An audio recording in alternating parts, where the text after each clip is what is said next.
চৰকাৰী আঁচনিৰ পৰা বঞ্চিত মহিলাই ঘেৰাও কৰিলে লাংকাচি আদৰ্শ গাঁও পঞ্চায়ত।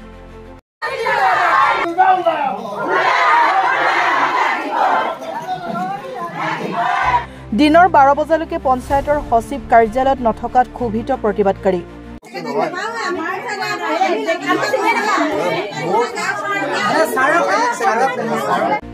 স্থানীয় আৰক্ষী মোতায়েন কৰিবলগীয়া পৰিস্থিতিৰ সৃষ্টি। ৰাইজক অভিযোগবিলাক শুনাবলৈ আহিছে, প্ৰাপ্যবিলাক কিয় পোৱা নাই, কি আঁচনি এইবিলাক আহিছে, এই সাধাৰণ ৰাইজে বুজি নাপায় কাৰণে ইয়াত সুধিব অহাটো কৰ্তব্য আছে ছাৰ। এইটো যদি ইহঁতে শুনিব নিবিচাৰে, আজি 2 ঘণ্টা তাত প্ৰতিবাদ কৰি থাকিলে, আন্দোলন কৰি হালাচি হৈ থাকিলে, সিহঁতৰ মাত বোল নাই, কাৰো ওলাই যোৱা নাই, কি কৰে কৰি থাকক, সিহঁতৰ ভুল কৰি আছে, ৰং আছে নে কওক। চৰকাৰী বিভিন্ন ধৰণৰ আঁচনি যেনে অৰুণোদয়, প্ৰধানমন্ত্ৰী আৱাস যোজনা ইত্যাদি আঁচনিৰ পৰা বঞ্চিত হোৱা আৰু মাইক্ৰ ফাইনেন্সৰ ঋণ মাফৰ পৰা বঞ্চিত হোৱা মহিলাই আজি নাৰী মুক্তি সংগ্ৰাম সমিতি তিনিচুকীয়া জিলা সমিতিৰ উদ্যোগত আৰু কৃষক মুক্তি সংগ্ৰাম সমিতি তিনিচুকীয়া জিলা সমিতিৰ সহযোগত মাকুম সমষ্টিৰ অন্তৰ্গত লাংকাচি আদৰ্শ গাঁও পঞ্চায়ত ঘেৰাও কৰি প্ৰতিবাদী কাৰ্যসূচী গ্ৰহণ কৰে।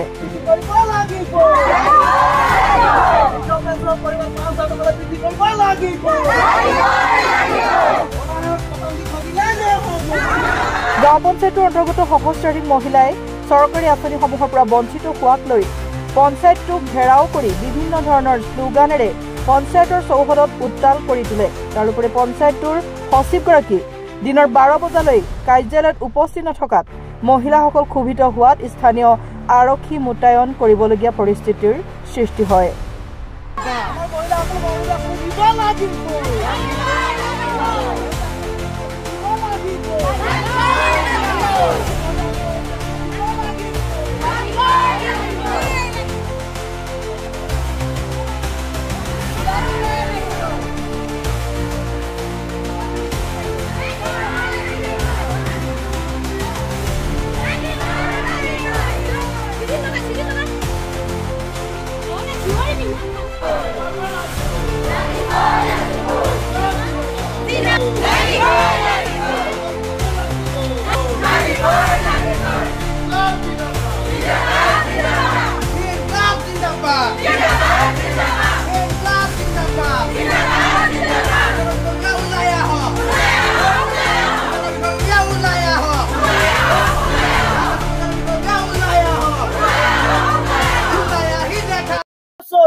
এতিয়া যেহেতু চৰকাৰখনে ইমান ঢাক ঢোল বজাই আছে যে আমি মহিলাবিলাকক অৰুণোদয় দিছো, আঁচনি আনিছো, আঁচনি বাবদ কিন্তু মানুহবিলাকে আঁচনি ঢগি পোৱা নাই। ইমানেই ঠগ বাজ কৰিছে। আমি তিনিচুকীয়া ডিষ্ট্ৰিক্টত আমি যিহেতু নাৰী মুক্তি সংগ্ৰাম, ছাত্ৰ মুক্তি সংগ্ৰাম, কৃষক মুক্তি সংগ্ৰামে একদম জোৰদাৰ আন্দোলন চলাই আছো। তেওঁলোকে আমাক আহ্বান কৰিছে প্ৰতিটো পঞ্চায়তত, তিনিচুকীয়া ডিষ্ট্ৰিক্টৰ কোনো এটা পঞ্চায়তত যে দুৰ্নীতি নাই হোৱা সেয়া কৰি দিব পাৰো যে দুৰ্নীতি হৈছে, তেওঁলোকে দুৰ্নীতি নকৰাকে থকা নাই। সেইকাৰণে প্ৰতিটো পঞ্চায়তৰ পৰা আমালৈ ফোন গৈছে, যিহেতু আমি অৰুণোদয় পোৱা নাই, আমি বৃদ্ধ পেঞ্চন পোৱা নাই, আৰু যিবিলাকে পাইছে অৰুণোদয় তেওঁলোককো কাটন কৰি দিছে। কিয় কাটন কৰি দিছে সেই বিষয়বস্তুটো আমি ডিচি ওচৰলৈ গলো। ডিচি ওচৰলৈ গৈ আমি কমেও 12খনমান মানুহক এপ্লাই কৰিব পৰা হ'ল। ইয়াৰ পৰা মই আহ্বান কৰিছো, কোনে কোনে নাই পোৱা সেইবোৰ সকলোৱে যাতে সজাগ হওক। আজি মহিলাই সজাগ হৈছে যিহেতু তিনিচুকীয়া ডিষ্ট্ৰিক্টত, আৰু তিনিচুকীয়া ডিষ্ট্ৰিক্টত সজাগ হৈছে কাৰণে আজি আমি গাখীৰ বেটিত কৰিলো, আমি যিহেতু মেঘেলাত কৰিছো, আজি লাংকাচিত কৰিছো, কালি আকৌ এইটো কি কয় হেৰি কৰিলো, এইটো আমাৰ তাত কৰিলো, আজিও আছে মিচিমি কটাত। আমাক কিন্তু আহ্বান কৰিছে, আমি যাব লগা কথাটো তাত নাথাকে, যিহেতু আমাৰ প্ৰতি বিশ্বাস আছে, তেওঁলোকৰ আমাৰ নাৰী মুক্তিৰ প্ৰতি বিশ্বাস আছে আৰু নাৰীবিলাক জাগিবলৈ ধৰিছে। সেইকাৰণেহে তেওঁলোকে আমাক মাতিছে। আমাক মাতি আমি যিহেতু ডিচি ওচৰলৈ লৈ গৈছো, তাতো আমাৰ ডকুমেণ্টছবোৰ ফিল আপ কৰিব পাৰিছে, আৰু আমাৰ পঞ্চায়তে গৈছো, তাতো আমাক সমস্যাবিলাক সমাধান কৰিছে আইসকলে। যদি এনেধৰণৰ আইসকলক যদি সমস্যাবিলাক সমাধান কৰি দিয়ে তেতিয়াহ'লেতো আইসকলে আহিব লগা কোনো কথাই নাছিলে। আজি যে আইসকলক যে ৰাজপথলৈ উলিয়াই আনিছে, তেওঁলোকৰ দাদাগিৰি গুণ্ডাগিৰিৰ কাৰণেহে ওলাই আহিছে। এইখিনি কিন্তু আমি বিজেপিক দুখিবলৈ নাই, এজিপিক দুখিবলৈ নাই, কাৰোবাক দুখিবলৈ। এইখিনি চব পঞ্চায়তৰ কেলেংকাৰী বুলি আমি অনুভৱ কৰিছো। আমাক আইসকলে জনাইছে এই কিবা পঞ্চায়তে কিবা কমিটি এখন গঠন কৰিছে, যিহেতু কালি মিচিমি কটাত আমাৰ মহিলাক গম দিছে। তেওঁলোকে ঘৰ যেতিয়া নেকি এইটো কি কয় জিৰ' টেক কৰিবলৈ গৈছে, এখন ঘৰতে তেওঁলোকে জিৰ' টেক কৰিছে প্ৰত্যেকৰ ঘৰত গৈ গৈ জিঅ'টেক কৰা নাই যেতিয়া আমাৰ মহিলাই ক'বলৈ গৈছে জিঅ'টেক কেলে এখন ঘৰত কৰিছে তেতিয়াহ'লে আপোনালোকে এখন ঘৰত জিঅ'টেক কৰিব নোৱাৰিব তেতিয়া তেওঁলোকে আমাৰ মহিলাক গালি পাৰিছে এইবিলাক ক'ত অধিকাৰ পালে তেওঁলোকৰ ওপৰত আমি কেছ ফাইল কৰিম যদি এনে ধৰণৰ হৈ থাকে ইয়াৰ পৰা মই হকিয়নি দিছোঁ যিহেতু তেওঁলোকে এনে কাম কৰিব নালাগিব আমাৰ সাধাৰণ মহিলাবিলাকক ঠগবাজ কৰিলে নহ'ব ঠগবাজ কৰিলে আমি নাৰী মুক্তি সংগ্ৰাম সমিতিয়ে কেতিয়াও শান্ত হৈ বহি নাথাকিম আমি নাৰী মুক্তি সংগ্ৰাম সমিতি প্ৰতিখন গাঁৱত প্ৰতিটো অঞ্চলত শাখা সমিতি আঞ্চলিক আছে আমি গম পাই থাকোঁ তেওঁলোকৰ পৰা যিহেতু আমি সদায় শুদ্ধ পথত গৈ আছোঁ ইয়াৰ পৰা আমি চৰকাৰক কৈ দিবলৈ বিচাৰিছোঁ যে আইসকলৰ অৰুণোদয় যদি বা মাইক্ৰ' ফাইনেন্স যদি ৰেহাই নহ'ব অৰুণোদয় যদি প্ৰতিজনী মহিলাই BPL থকা মহিলাবিলাকে নাপাব বৃদ্ধবিলাকে যদি পইচা নাপাব আৰু যিবিলাকক কাটন কৰিছে সেইবিলাকৰো ৰিটাৰ্ণ হ'ব লাগিব পইচা পাব লাগিব তেওঁলোকে যদি তেওঁলোকে পইচা নাপাব ইয়াতকৈ জংগলী আন্দোলন হ'ব এয়া আমাৰ আন্দোলন অব্যাহত আছে এয়া আমি হকিয়নি দিছোঁ চৰকাৰক আজি আমি নাৰী মুক্তি ছাত্ৰ মুক্তি আৰু কৃষক মুক্তি যৌথভাৱে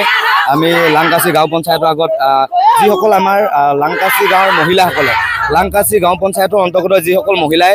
অৰুণোদয়ৰ পৰা বঞ্চিত হৈ আছে আৰু অৰুণোদয় নাম থকাৰ পাছতো সিহঁতৰ নাম কাটিছে আৰু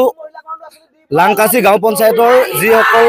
দৰিদ্ৰ দুখীয়া পৰিয়াল সিহঁতৰ যি PMAY আঁচনিৰ ঘৰ সেই ঘৰসমূহ এডাখৰীয়া কৰিছে কিছুমান জেগাত আৰু কিছুমানে যিসকলে পাব লাগে সেইসকলে নাই পোৱা সেই ক্ষোভত আজি আমাক লাংকাচি গাঁও পঞ্চায়তৰ অন্তৰ্গত নাৰীসকলে আমাক নাৰী মুক্তি সংগ্ৰাম সমিতি ছাত্ৰ মুক্তি সংগ্ৰাম সমিতি আৰু কৃষক মুক্তি সংগ্ৰাম সমিতিক কথাটো অৱগত জনালে আৰু আমি সেয়েহে আজি লাংকাচি গাঁও পঞ্চায়তৰ সন্মুখত আজি আমি এনেদৰে শ্লোগান দি PMY ঘৰ যি আঁচনি PMY যি ঘৰ সেই ঘৰসমূহ সকলো দুখীয়া দৰিদ্ৰসকলে পাব লাগে বুলি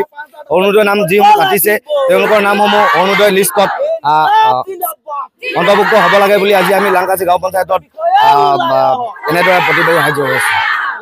পঞ্চায়ত ঘেৰাও কৰা হৈছে ইয়াৰ মূল উদ্দেশ্য হৈছে কি আমাৰ হিমন্ত বিশ্ব শৰ্মাই ঘোষণা কৰা মতে অসমৰ